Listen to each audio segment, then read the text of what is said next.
आज एक कहावत बहुत जोर से याद आ रही है। एक फिल्म भी बनी थी इस कहावत पर। कहते हैं ना कि अपने तो अपने होते हैं। अपना इंसान जो अपना परिवार का है वो कैसा भी हो, लेकिन कभी ना कभी तो उसे आप पर प्यार आ ही जाता है, चाहे कुछ भी हो। लेकिन आज एक अपने ने मरने के बाद अपना फर्ज निभाया है। यहाँ पर अपनी बहन की शादी में भाई भूत बनकर आता है। क्या ऐसा हुआ है कभी? क्या ऐसा हो सकता है? कई सवाल खड़े हो रहे हैं ना, दिमाग में कई बातें घूम रही हैं कि ऐसा कैसे हो सकता है। दोस्तों, ऐसा सच में ही हुआ है, नैनीताल में हुआ है। और उसने इतना कुछ किया है कि उसकी जितनी मैं तारीफ करूं उतनी ही कम है। यहाँ पर प्रिया नाम की एक लड़की होती है। वो अपनी दोस्त की शादी में नैनीताल पहुंचती है। वहां पर जाते ही उसके मन में ढेर सारे सवाल आते हैं कि क्यों ना प्रिया की जो दोस्त होती है कि तुम्हारी तो शादी 2 दिन बाद है, क्या मैं यहाँ पर ये शहर घूम सकती हूँ, मैं यहाँ पर देख सकती हूँ। बहुत खूबसूरती है, क्योंकि प्रिया एक आम इलाके की लड़की थी और वो नैनीताल में पहुंच चुकी थी। कहते हैं तारों का शहर है, बहुत सुंदर जगह है, बहुत खूबसूरत जगह है। प्रिया को वक्त ही वक्त में पता नहीं चलता कि वो रात के 1 बजे मार्केट में सामान खरीद रही है। दोस्तों, वहां पर करीबन रात भर से ही दुकानें लगती हैं, क्योंकि वहां पर घूमने वाले लोग बहुत ज्यादा जाते हैं। लेकिन जब मौसम खराब होता है तो वहां पर दुकानें बंद हो जाती हैं। तो बस अब यहाँ पर यही होता है, बादल गरजते हैं। बाहर से आए हुए लोग जो वहां पर दुकान लगा रहे थे, वो एक तरफ से ऐसे समेट लेते हैं अपने सामान को। जहां अभी रौनक लग रही थी, वहां बिल्कुल भी अब ऐसे लगता है कि यहाँ पर तो कोई रहता ही नहीं है। सभी के शटर डाउन हो जाते हैं। प्रिया को डर लगने लगता है। वो कहती है कि भैया, अभी तो बादल ही तो गरज रहा है, बारिश कहाँ आने वाली है। तो वो कहते हैं कि आप भी अपने घर जाओ, क्योंकि आपको मौसम का नहीं पता कि आप यहाँ की नहीं हो। यहाँ बहुत जल्दी बारिश आती है और हमारे कोई एसी रूम की दुकान तो है नहीं, हमें तो ये सामान समेटना पड़ेगा जो बाहर है। और वो सभी वहां से एकदम से चले जाते हैं। प्रिया को एक आवाज आती है, उसके कान के पास आकर कहता है कोई कि प्रिया, तुम काफी खूबसूरत हो। अब आप उस माहौल में अपने आप को ले जाकर देखो। एक खाली रोड है, एक भी दुकान नहीं खुल रही, 1:30 बज रहे हैं। आपके कान में आकर कोई कहे कि आप बहुत खूबसूरत हो और हवा इतनी तेज चल रही है कि वहां पर धूल उड़ रही है, तो फिर आपका क्या बनेगा? प्रिया इतनी जोर से भागती है, डरते डरते, और उसे लग रहा है कि मेरे पीछे कोई भाग रहा है। लेकिन तभी उसकी मदद करने के लिए एक 12 साल का लड़का सामने आता है। कहता है कि दीदी, आपको घबराने की जरूरत नहीं है, मैं आपकी मदद करने के लिए ही आया हूँ। ये सब कुछ माजरा क्या था? दिल्ली की प्रिया कैसे नैनीताल पहुंचती है और वहां उसके साथ ऐसा क्या हादसा होता है कि जो उसके कान में आवाज आती है कि प्रिया, तुम बेहद खूबसूरत हो। कुछ लड़के भी प्रिया को छेड़ने लगते हैं, लेकिन 12 साल का लड़का कैसे लड़की को बचाएगा ऐसे लड़कों से? दोस्तों, बहुत सारे सवाल हैं जिनके जवाब हम आपको इस वीडियो में देने वाले हैं। बहुत ही रोचक स्टोरी है, ध्यान लगाकर सुनना। और आपको स्टोरी में डर भी लग सकता है और आपको घबराहट भी हो सकती है, तो कमजोर दिल वाले ये वीडियो बिल्कुल ना देखें। तो चलिए कहानी की तरफ चलते हैं। कहानी की शुरुआत होती है दिल्ली में। दिल्ली में 4 दोस्त रहती हैं। 4 दोस्तों में से एक का नाम मोहिनी, एक का नाम प्रिया, एक का नाम सोनल होता है। दिल्ली में ये पेन गेस्ट रूम, मतलब एक ही रूम में सारी सहेली एक साथ रहती हैं। 2015 की बात होती है। प्रिया इन सब में से बहुत ज्यादा खूबसूरत होती है। प्रिया की खूबसूरती की चारों तरफ चर्चा होती है जहां पर ये पढ़ती हैं। दूसरी बात, जो सोनल थी वो एक लड़के से प्यार करती है। बीते 2 सालों से वो कोशिश कर रही है अपने माँ बाप से कि मेरी शादी इसी लड़के से मुझे करनी है, आप किसी तरह से मान जाओ, आपकी मर्जी के बिना मैं शादी नहीं करूंगी। यहाँ पर सोनल जो होती है वो नैनीताल की होती है। एक और सहेली होती है, उस सहेली ने हमसे अपना नाम बोलने से मना किया है। तो दोस्तों, कोई उनकी जरूरी अपनी कोई रीजन होंगे, कोई बातें होंगी। अब यहाँ पर ये चारों दोस्त होती हैं। तभी यहाँ पर 2015 आता है और 2015 में जो सोनल है वो प्रिया की ज्यादा करीबी होती है, मतलब प्रिया को बहुत पसंद करती है इन 2 दोस्तों से ज्यादा। अब यहाँ पर सोनल प्रिया के गले लगकर कहती है, प्रिया को पहले ही पता था कि सोनल का एक बॉयफ्रेंड है, लेकिन उसे ये भी पता था कि घर वाले शादी के लिए नहीं मान रहे हैं। तभी सोनल प्रिया के गले लगकर कहती है कि यार, मेरे मम्मी पापा मेरी शादी के लिए मान चुके हैं, तो यहाँ पर ये सभी उछलने लगती है, कहती हैं कि इससे ज्यादा खुशी की बात क्या हो सकती है, तुम्हें तो बहुत परेशानी थी, अब तो हमें बहुत खुशी हुई है। सोनल कहती है कि आनन फानन में मेरी शादी है, जल्दी जल्दी में घर वाले मेरी शादी नैनीताल में कराने वाले हैं, अब तुम सभी को आना है और कल ही मैं यहाँ से जा रही हूँ, लेकिन हम सभी देहरादून में इकट्ठा होंगे और उसके बाद हम शादी के लिए यहाँ पर नैनीताल पहुंच जाएंगे। दोस्तों प्रिया बहुत खुश होती है। प्रिया कहती है कि हम अपने माँ बाप से तो बात करेंगे भाई, बिना इजाजत के तो हम किसी के साथ नहीं जा सकते। यहाँ पर तीनों लड़कियां अपने माँ बाप से बात करती हैं, पूरी कहानी बताती हैं कि और कहती हैं कि हमें वहां पर जाना है। माँ बाप जानते थे इस सोनल को और ये माँ बाप इनके कह देते हैं कि कोई बात नहीं बेटा, तुम अपनी दोस्त की शादी में भले ही जा सकती हो। प्रिया बहुत खूबसूरत होती है, हमेशा वो परफ्यूम ऐसी चीजों से बहुत उसकी करीबी दोस्ती होती है। एक तरह से यही लगा लो वो शॉपिंग करने वाली एक कीड़ा थी, मतलब हमेशा कुछ ना कुछ खरीदते रहना, सजावट की चीजें, वैसे सामान, उसने बहुत सारा सामान बेफिजूल का खरीद रखा था। प्रिया कुछ इस तरह की लड़की होती है। यहाँ पर मोहिनी जो होती है वो खाने पीने की बहुत शौकीन होती है, और जो सोनल होती है वो अक्सर कभी कभी मायूस हो जाया करती है और अपने दोस्तों से कहा करती है कि मेरा एक भाई था लेकिन वो इस दुनिया में नहीं रहा। अब दूसरे दिन सोनल जो होती है वो निकल जाती है यहाँ से और सभी दोस्तों को तारीख बताकर जाती है। वहां पर सोनल अपनी शादी की तैयारियां करती है और सारी जानकारी अपनी चारों दोस्तों को देती है। अब एक दिन फिक्स किया जाता है, उस दिन इन 3 लड़कियों को देहरादून के लिए निकलना था। तीनों लड़की तैयार होती हैं और जहां पर इसको सोनल ने बुलाया था इनको, ये वहां पर पहुंच जाती हैं। चारों जनी इकट्ठा होती हैं। इकट्ठा होने के बाद यहाँ पर सोनल के परिवार वाले भी होते हैं और ये नैनीताल पहुंच जाती हैं। ये वहां पर पहुंच जाती हैं, इनके लिए एक रिजॉर्ट बुक किया गया था क्योंकि मेहमान बहुत ज्यादा होते हैं, तो यहाँ पर चारों फ्रेंडों को वहां पर रखा जाता है, मतलब तीनों लड़कियों को। जो सोनल है वो तो अपने पुश्तैनी घर में ही रहती है। सोनल एक पहाड़ी लड़की थी, यानी कि वो नैनीताल की ही होती है, तो वहां पर उनका घर होता है, लेकिन ये इन दोस्तों को एक अच्छी जगह पर रखती है। वो कहती है, अब यहाँ पर ये तीनों लड़की जब नैनीताल को देखती हैं तो ये चकरा जाती हैं, क्योंकि पहली बार इन लोगों ने वो जगह देखी थी। इतनी खूबसूरत वादियां, इतना खूबसूरत नजारा। ये कहती है कि यार तुमने तो हमें जीते जी स्वर्गलोक के दर्शन करा दिए हैं, बहुत खूबसूरत जगह है, मेरा मन कर रहा है कि मैं यहाँ पर घूमती ही रहूं। यहाँ पर सोनल की जो सगाई थी वो 3 दिन के टाइम की निकली थी, मतलब 3 दिन में ही इसकी शादी हो जाएगी। ये 4 दिन पहले यहाँ पर पहुंच चुकी थी। अब यहाँ पर दोनों दोस्त कहती हैं, जो प्रिया होती है, कि यार हम कल से तो तुम्हारे फंक्शनों में लग जाएंगे, तुम्हारी मेहंदी, संगीत, बहुत सारी चीजें हैं, क्यों ना हम आज पहुंच चुके हैं, अभी तो 7 बजे हैं, हम क्या कुछ शॉपिंग यहाँ से कर सकते हैं, तुम हमें बता सकती हो। तो यहाँ पर सोनल कहती है कि देखो भाई, मैं तो ज्यादा इधर उधर जा नहीं सकती क्योंकि घर वालों ने सख्त आदेश दिए हैं, लेकिन तुम लोग तो जा सकती हो, तुम्हें ऐसी कोई परेशानी नहीं है। और आजकल तो इंसान हर जगह, पढ़ा लिखा इंसान कहीं भी नहीं गुम हो सकता। चारों जने अपने फोनों में मैप लगाओ और यहाँ का एड्रेस डालो और तुम मार्केट जा सकती हो। अब चारों सहेली होती हैं। यहाँ पर सोनल अपने घर निकल जाती है और ये तीनों लड़कियां अपने बैग रखकर और उस होटल से बाहर निकलती हैं और शॉपिंग के लिए तैयारी कर लेती हैं। पर्सों में कुछ पैसे लेती हैं और ये अपनी मनपसंद चीजें बस बाजार को देखते ही जा रही हैं और आगे चलती ही जा रही हैं। लोकेशन इन सभी ने लगा रखी थी, लेकिन प्रिया जो होती है अपने फोन को चार्ज करना भूल जाती है। उसके फोन में चार्जिंग बहुत कम होती है। अब वो कहती है कि यार जल्दी करो, मेरी चार्जिंग खत्म हो जाएगी।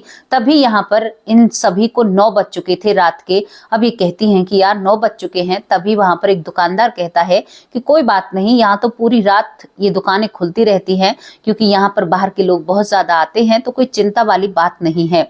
अब यहाँ पर ये चारों लड़की एक बात करती हैं, कहती है कि हमारे फोन में लोकेशन है, तुम एक काम करो, तुम सारी अपनी अपनी मनपसंद चीज, इनको क्योंकि एक साथ नहीं मिलती है, तुम एक काम करो, तुम अलग अलग निकल जाओ और सभी एक दूसरे के टस्से में रहना फोन के हिसाब से, और अपनी अपनी शॉपिंग बहुत जल्दी से निबट जाएगी, क्योंकि सुबह से प्रिया जो सोनल है उसके फंक्शन भी तो शुरू हो रहे हैं। और ये तीनों लड़कियां इधर उधर निकल जाती हैं। तीनों लड़कियां मार्केट में बढ़ती चली जाती हैं। यहाँ पर तीनों लड़कियां अपने अपने मनपसंद सामान खरीद रहे थे। जो मोहिनी थी वो तो खाने पर पूरा लुटी पड़ी थी, खाना पीना खा रही थी, सभी ने एक साथ बैठकर खाया। उसके बाद ये लोकेशन लगाकर अब वहां पर खरीदारी करने लगती हैं। ये आगे बढ़ रही थी। आगे बढ़ते बढ़ते प्रिया बढ़ती चली जाती है। उसको बहुत अच्छे कुछ ऐसी मार्केट नजर आती है जहां पर आपने देखा है ना कि दूसरे शहरों से आकर दुकान लगाते हैं, यानी जमीन पर ही दुकान लगा लेते हैं। और बहुत बड़ी मार्केट वो होती है जो जमीन पर बैठकर सामान बेच रहे थे, या कुछ मेज लगा ली, उस मेज पर रखकर सामान बेच रहे थे। प्रिया अब इस मार्केट में प्रवेश कर जाती है। लोकेशन के हिसाब से वो चल रही थी और यहाँ पर वो उन सभी लोगों के सामान देख रही थी। धीरे धीरे उसे पता ही नहीं चलता कि करीबन रात के 12:30 बज जाते हैं। और यहाँ पर प्रिया सोचती है कि अभी तक इनका भी नहीं निपटा है और मुझे भी कोई ऐसा अच्छा खासा मनपसंद सामान नहीं मिला है। अब यहाँ पर वो देख ही रही थी और उस मार्केट में जहां पर सभी लोग बैठकर सामान बेच रहे थे, या बाहर से आए हुए लोग सामान बेचते हैं जो एकदम से अपना सामान बैग में भरकर वहां से चल देते हैं उठकर, ऐसी कुछ वहां पर दुकानें होती हैं। कुछ वैसी भी दुकानें होती हैं जो शटर वाली होती हैं, लेकिन इतनी चमक दमक वाली जैसे शोरूम टाइप वहां पर दुकान नहीं होती हैं। प्रिया बहुत आगे निकल चुकी थी, उस मार्केट में बहुत ज्यादा दूर पहुंच जाती है। यहाँ पर वो देखती है कि उसके फोन में केवल 2% बैटरी रहती है। तभी दोस्तों एकदम से अचानक से जो नैनीताल का मौसम है वो खराब होता है। मौसम एकदम बादल कड़कते हैं। जब बादल कड़कते हैं तो ये सभी लोग सावधान हो जाते हैं जो सामान बेच रहे थे, और थोड़ी सी आंधी आने लगती है। ये कहती है कि ऐसी बात क्या है, तुम लोग ऐसा क्यों घबराए हुए हो। तो तभी वो कहते हैं कि यहाँ का मौसम बहुत खराब है, जल्दी से बारिश आएगी, तुम भी अपने घर जाओ और हमें भी अपने घर जाने दो। वहां पर एक महिला होती है और प्रिया सभी को देखते देखते सभी ने जो चमक धमक यहाँ पर बन रही थी वो एकदम से गायब सी हो जाती है। सभी अपने बैगों में सामान रखते हैं, जिनकी शटर की दुकान थी वो शटर नीचे खींच देते हैं और सभी वहां से चले जाते हैं, क्योंकि ये ऐसी दुकान थी जो अपने मन मर्जी थी। अब प्रिया घबरा जाती है। रात के 12:30 बज रहे हैं और फिर टक से इसका जो मोबाइल होता है वो स्विच ऑफ हो जाता है। अब आप सोच कर देखिए कि आपके साथ कोई ऐसी परेशानी हो तो आप इतनी दूर आकर खड़े हो चुके हैं कि जहां से आपको यही नहीं पता मैं कहां पर जाऊं, क्योंकि पहली बार वहां पर गई थी। फोन के भरोसे वो मार्केट में बहुत ज्यादा आगे निकल जाती है। अब उसके आगे बहुत सारी समस्याएं खड़ी हो जाती हैं। हवा चल रही थी लेकिन वो भी अब उन सभी के साथ आगे बढ़ने लगती है। अब आगे कहां बढ़े, रास्ता भटक चुकी थी। रास्ता ध्यान नहीं रहता है कि मैं इस गली से आई थी या इधर से आई थी, मैं कहां से आई थी, मैं कहां जाऊं, किधर जाऊं मैं, ये सोच में वो आगे चलती रहती है। तभी हल्की हल्की बूंदें पड़ने लगती हैं। दोस्तों तभी उसे 3 लड़के जो मन चले दिखाई देते हैं। प्रिया उन्हें देखकर डर जाती है। 3 मनचले जो शराब के नशे में होते हैं और वो उसके कान के पास आते हैं जो हवा चल रही थी और कहते हैं कि और मैडम, हमारे शहर की सी तो नहीं लग रही हो, कहाँ से आई हो, कौन हो तुम। तो यहाँ पर प्रिया बहुत तेज डर जाती है कि भाई मेरे साथ अब ये क्या होगा, अब मैं कैसे जाऊंगी। वो घबराने लगती है क्योंकि वो 3 मनचले उस लड़की को छेड़ने लगते हैं। प्रिया घबराई हुई सी अब अपनी रफ्तार तेज बढ़ा देती है। 3 लड़के उसके पीछे अपनी रफ्तार और भी तेज बढ़ा देते हैं। प्रिया जितना अपने कदमों को आगे बढ़ा रही थी, वो लड़के भी प्रिया के पीछे अपने कदमों को उतना ही आगे बढ़ा रहे थे। प्रिया घबरा जाती है। जो अब तक कदमों को बढ़ा रही थी उसने अपनी स्पीड बढ़ा दी थी। वो जोर से भागने लगती है। वो लड़के भी उसके पीछे जोर से भागने लगते हैं। वो थक जाती है। थकने के बाद कहते हैं कि छमिया, निकल के कहाँ जाओगी, यहाँ पर तो तुम्हें कोई जानता भी नहीं है। हमें पता है तुम यहाँ की तो लग ही नहीं रही हो, तुम दिल्ली साइड की हो, भटक चुकी हो ना। वो सब कुछ समझ जाते हैं। प्रिया बहुत कोशिश करती है, कहती है कि देखना मुझसे दूर रहना वरना तुम लोगों को मैं जान से मार दूंगी, तुम लोगों को मैं नहीं छोड़ूंगी, तुम लोगों को मैं ऐसा कर दूंगी, तुम लोगों को मैं वैसा कर दूंगी। वो बहुत धमकी देती है, लेकिन वो 3 मनचले उसकी बात सुनते ही नहीं है। उसकी जुल्फों को छेड़ते हैं और कहते हैं कि प्रिया तुम बहुत खूबसूरत हो। तो वो कहती है कि तुम्हें मेरे नाम की कैसे पता है। तो वो कहती है कि दुकानदार से जब से बात कर रही हूँ मैडम, तब से हमारी नजरें तुम्हारे ऊपर जमी हुई हैं, क्योंकि तुम बहुत ज्यादा खूबसूरत हो, बला की तरह खूबसूरत हो, और आज इस खूबसूरत हसीना का हमें लुत्फ मिलेगा। प्रिया डर जाती है। सहमी सी 1 बज जाता है, ना ही फोन लगने का कहीं नाम था, और वो अब प्रिया को छेड़ने लगते हैं। लेकिन तभी उन 3 लड़कों को कुछ ऐसा दिखाई देता है उसके पीछे कि वो 3 लड़के कांपने लगते हैं। कांपने के बाद वो लड़के उल्टे पांव वहां से भाग जाते और कहते हैं कि भूत भूत। अब प्रिया भी डरने लगती है कि भूत कहां से आ गया। लेकिन जैसे ही प्रिया मुड़कर देखती है कि कैसा भूत है, तो वहां पर करीबन 12 से 13 साल का लड़का, खूबसूरत सा बच्चा खड़ा हुआ होता है। तो प्रिया एकदम से उस बच्चे के पास जाती है और उसके गले लगने की कोशिश करती है। वो बच्चा कहता है कि दीदी मुझसे दूर ही रहो। तो वो कहती है कि क्यों, मैं तुम्हारे गले नहीं लग सकती। वो कहता है कि दीदी मैं तुम्हारी मदद करने के लिए आया हूँ, मुझे पता है तुम परेशान हो, मैं लड़कों को देख रहा था, मैं तुम्हारी मदद करना चाहती हूँ। वो कहती है कि छोटे तुम्हें देखकर मुझे पता है आज किसी भगवान को देखकर भी मैं इतना खुश नहीं होती जितना मैं तुम्हें देखकर खुश हो चुकी हूँ। मुझे बहुत डर लग रहा था, मैं बहुत तकलीफ में थी, अब क्या तुम मेरी मदद कर सकते हो, क्या तुम इसी शहर के हो। वो बहुत सारे सवालों की बौछार करती है। वो कहता है कि दीदी पहले शांत हो जाओ और इस पत्थर पर बैठ जाओ, वहां पर एक पत्थर पड़ा हुआ होता है। प्रिया वहां पर बैठ जाती है, वो लड़का भी बैठ जाता है, लेकिन वो लड़का देखने में बहुत अजीब लग रहा था, उसकी आंखों के नीचे काले घेरे थे और बहुत ज्यादा कमजोर लग रहा था। तो वो कहती है कि बेटा तुम कुछ खाते नहीं हो, तुम बहुत कमजोर लग रहे हो और तुमने तो 3 लड़कों को डरा कर भगा दिया। वो कहता है कि दीदी मैंने कुछ किया ही ऐसा था। इसके बाद वो कहता है कि चलो दीदी मैं तुम्हें छोड़ देता हूँ, तुम्हें कहाँ पर जाना है। तो वो कहती है कि मुझे उस होटल में जाना है, वो नाम बताती है। वो कहता है कि दीदी मेरे आगे आगे चलना। अब यहाँ पर प्रिया उसके आगे आगे चलने लगती है, लेकिन वो ज्यादा बात नहीं करता है। प्रिया देखती है कि वो उसे एक जंगल के रास्ते से ले जा रहा था। अब प्रिया और भी ज्यादा डर के कारण बावली सी हो जाती है, कांपने लगती है कि अभी तो 3 लड़कों ने इतना परेशान किया है, अब ये बच्चा कौन है, मुझे कहाँ लेकर जा रहा है। प्रिया के मन में कई सवाल आते हैं, उसे डर लगने लगता है, मैं कहाँ पर जाऊंगी, कैसे इसके पीछे करूं मैं। अब प्रिया अपने मन में कई विचार करती है। उसके बाद प्रिया एक पेड़ के पीछे छुप जाती है कि ये तो मुझे कहाँ ले आया और यहाँ से मैं कैसे अपने होटल पर पहुंचूंगी। तभी वो लड़का काफी दूर पहुंच जाता है। प्रिया सोचती है कि अब रात के वक्त यही सहारा है, अगर इसने 3 लोगों से मदद की है तो आगे भी ये मदद करेगा। तभी प्रिया अपना मन बदलती है और कहती है कि रुको, तुम आगे बढ़े ही चले जा रहे हो, मैं तो यहाँ पर रुक चुकी हूँ। तो वो कहता है कि दीदी मुझे पता है आप मुझसे डर रही हैं, लेकिन आपको मुझसे डरने की कोई जरूरत नहीं है। मुझे पता है कि आप सोनल की बहुत अच्छी दोस्त हैं, तो आपको मुझसे नहीं डरना चाहिए। अब यहाँ पर प्रिया हक्की बक्की रह जाती है कि तुम सोनल को कैसे जानते हो। तो वो कहता है कि दीदी मैं तो पहले से ही आपको भी जानता था, सोनल को भी जानता हूँ, क्योंकि मैं उनका करीबी हूँ। इसके बाद वो कहता है कि तुम्हारी सभी दोस्त तुम्हारा इंतजार कर रही हैं, चलो तुम मेरे साथ चलो। तो प्रिया को इन बातों को सुनकर एक दिलासा मिलती है कि लड़का अच्छा है और ये मेरे साथ कुछ ऐसा नहीं करेगा, और बच्चे से क्या डरना, ये बच्चा मेरा क्या बिगाड़ सकता है, वो तो 3 आवारा थे, इससे मेरा कोई डर नहीं है। और वो उस लड़की के साथ साथ मतलब आगे बढ़ने लगते हैं। वो थोड़ी ही दूर जाते हैं, तभी यहाँ पर प्रिया को अपना वो होटल दिखाई देने लगता है। वो कहती है कि अरे वाह, तुमने तो मुझे बहुत जल्दी होटल के पास पहुंचा दिया। तभी वो कहता है, तभी तो दीदी मैं तुमसे कह रहा था कि तुम्हें डरने की कोई जरूरत नहीं है, क्योंकि ये छोटा रास्ता था, इसी वजह से मैं तुम्हें इस छोटे रास्ते से लेकर यहाँ पर आया हूँ। तुम्हारी दोस्त अंदर बैठी है, तुम्हारी सोनल दोस्त भी तुम्हारा इंतजार कर रही है।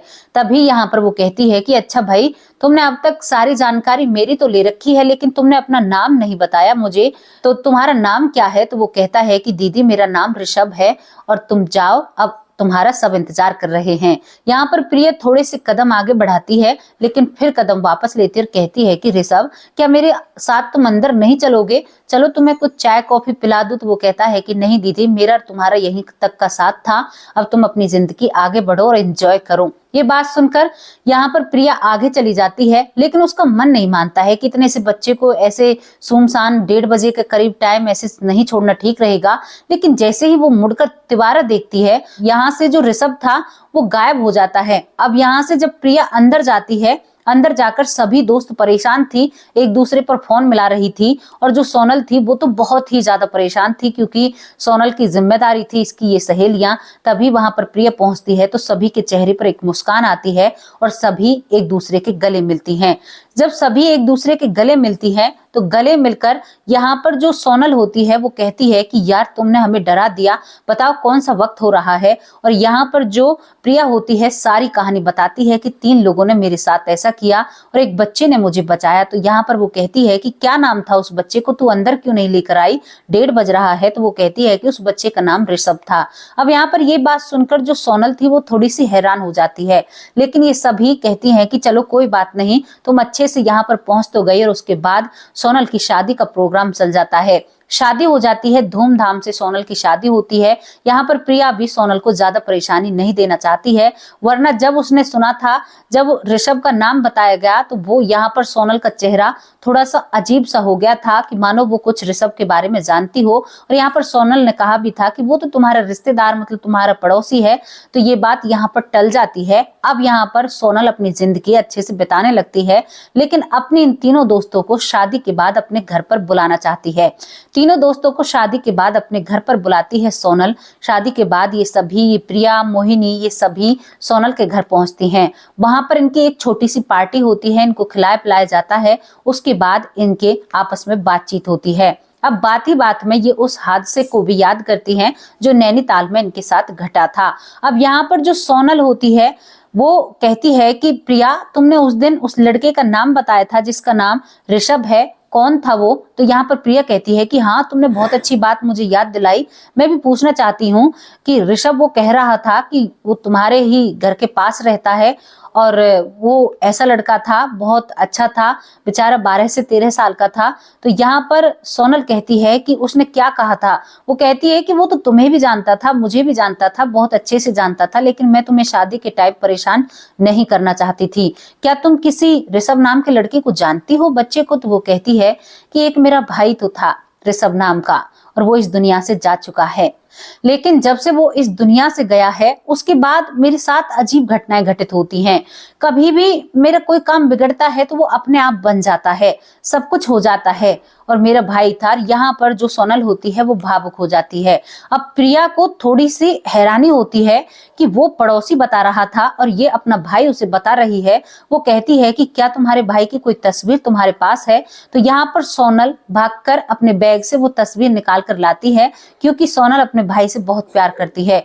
प्रिया जब उस तस्वीर को देखती है तो एकदम से सोफे पर गिर पड़ती है। वो कहती है कि तू झूठ बोल रही है ना, ऐसा कुछ भी नहीं है, तेरा भाई जीवित है ना? तो वो कहती है कि नहीं यार, मेरा भाई तो मुझसे बड़ा था, मैं छोटी थी तभी इस दुनिया से चला जाता है, 12 से 13 साल का था, ऐसा सच बोल रही हूँ, मेरा भाई ऋषभ इस दुनिया में नहीं है।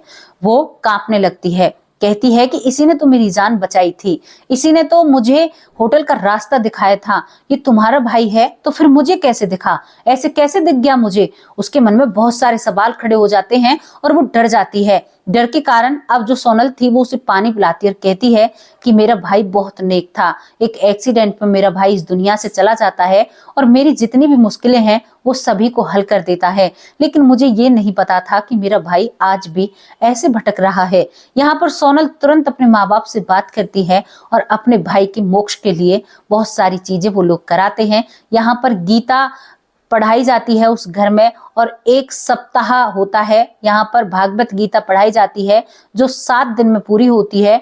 वो यहाँ पर ऋषभ के नाम से कराई जाती है ताकि उसको मोक्ष मिल सके। लेकिन प्रिया इस हादसे को अब जीवन भर नहीं भूलने वाली। प्रिया आज तक भी इस हादसे को नहीं भूल पाई है, लेकिन उस लड़के की मासूमियत प्रिया को यहाँ पर बहुत दिलासा देती है कि आत्माएं बुरी भी नहीं होती, अच्छी भी होती हैं। यहाँ पर उस लड़के ने जब वो रात के वक्त प्रिया के साथ चल रहा था, जिसका नाम ऋषभ होता है, उसने कहा था कि दीदी पीछे मुड़कर मत देखना, एक आत्मा की तुम पर नजरें हैं। तो प्रिया उस वक्त बहुत ज्यादा डर जाती है। मैंने कहा था ना कि प्रिया बहुत खूबसूरत थी। 3 मनचले भी प्रिया के पीछे पड़ते हैं, एक आत्मा भी पड़ती है और एक अच्छी आत्मा भी प्रिया को मिलती है। दोस्तों, ये वो स्टोरी थी जो सत्यता पर रखी गई है। एक लड़की के साथ, खुद के साथ ऐसा हादसा होता है, लेकिन एक अच्छा लड़का उनका मदद करता है उनके बहुत अच्छे से, और इसके बाद उसके लिए भी कुछ कार्यक्रम किए जाते हैं। यहाँ पर जो ऋषभ होता है और उसको मोक्ष की प्राप्ति करने के लिए माँ बाप बहुत कोशिशें करते हैं। जब माँ बाप सुनते हैं तो वो भी हैरान हो जाते हैं कि हमारा बेटा आज भी लोगों की मदद कर रहा है। बहुत ताज्जुब भरी बात थी दोस्तों, बहुत हैरान करने वाली बात है। अब दोस्तों, ये घटना यहीं पर समाप्त हो जाती है। इसके बारे में आपकी क्या राय है? प्रिया आज हर चीज को मानती है, भगवान पर विश्वास रखती है, आत्माओं को भी मानती है। क्या आप लोग ऐसी चीजों को मानते हैं? क्या ऐसी आत्मा हो सकती है जो किसी की मदद करती है? मैंने कई स्टोरी ऐसी लाकर आपको दी हैं जो बहुत अच्छे से आप लोगों को बताई हैं, क्योंकि अच्छी आत्माएं भी होती हैं और बुरी आत्माएं भी होती हैं। अब दोस्तों, हम यहाँ पर इस घटना को समाप्त करते हैं, क्योंकि इससे आगे मेरे पास इसके लिए कुछ भी नहीं है। ये कैसी लगी अपनी राय कमेंट बॉक्स में जरूर रखना, और उसके लिए सभी प्रार्थना करना कि यहाँ पर जो ऋषभ है उसको मोक्ष मिल जाए इस दुनिया से और वो अच्छे से आगे का जीवन बिताने लग जाए। दोस्तों अब उन लोगों के नाम लेते हैं जो लोग हमारी वीडियो पर रेगुलर कमेंट करते हैं, जो हमें मतलब रोज एक दिलासा देते हैं, आगे बढ़ने का मौका देते हैं और हिम्मत देते हैं कि आप बहुत अच्छा काम कर रही हो। पहला नाम है विपिन कुशवाहा, बहुत बहुत धन्यवाद। लूना राम मोदी, तहे दिल से शुक्रिया अदा करते हैं। इंदु शर्मा, आपका बहुत बहुत धन्यवाद। लखन लाल सैनी, बहुत बहुत धन्यवाद जी आपका। नवकांत झा, बहुत बहुत धन्यवाद नवकांत जी, आपका तहे दिल से शुक्रिया अदा करते हैं। एक कोशिश, इनके चैनल का नाम है एक कोशिश, ये बहुत अच्छे कमेंट कर रही हैं 2-3 दिन से, बहुत अच्छा लगा हमें, बहुत बहुत धन्यवाद आपका। चंदन कुमार, बहुत बहुत धन्यवाद। रमेश पाटिल, तहे दिल से शुक्रिया अदा करते हैं। राव मोहम्मद यशीम, लाहौर पाकिस्तान से जी, बहुत बहुत धन्यवाद। आप हमें पड़ोस से देखते हो, बहुत अच्छा लगता है कि आप कमेंट भी करते हो और हम आपसे अगर कुछ पूछते हैं तो उसका आप रिप्लाई भी देते हो, बहुत बहुत धन्यवाद। तहे दिल से आपका शुक्रिया अदा करते हैं। शरयू बालाजी, बहुत बहुत धन्यवाद। आपने एक दिन कहा था कमेंट में कि शरयू एक नदी है और सरयू बाला, अगर आपके नाम में थोड़ी बहुत मिस्टेक हो रही हो तो माफ करना, लेकिन मुझे ऐसे ही सरयू बाला आपका नाम समझ में आता है। बहुत बहुत धन्यवाद आपका, तहे दिल से शुक्रिया अदा करते हैं।